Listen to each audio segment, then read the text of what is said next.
This is what a timing chain slack looks like. On this engine timing chain, there's no timing chain tensioner. Therefore, if you have an engine with a timing chain tensioner, then most likely you will not be able to see the timing chain slack as the timing parts wear.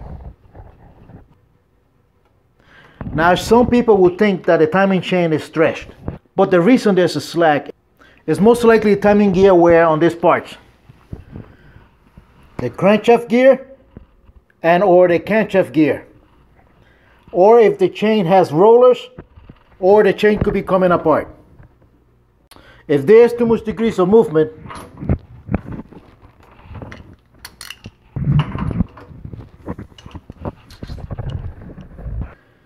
then the engine timing could be affected, and also it could affect the engine performance. Here's a new timing chain with the gears for the crankshaft and the camshaft.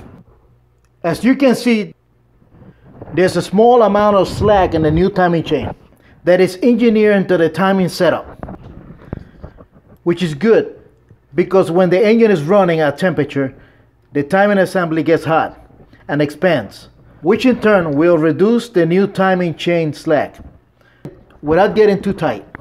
So if you hear too much noise in the timing chain area, or there's too much movement on the crankshaft and camshaft, and or have a high mileage engine that has not had the timing chain and gears replaced, then most likely it will be time to replace the timing chain, including the crankshaft and camshaft gears.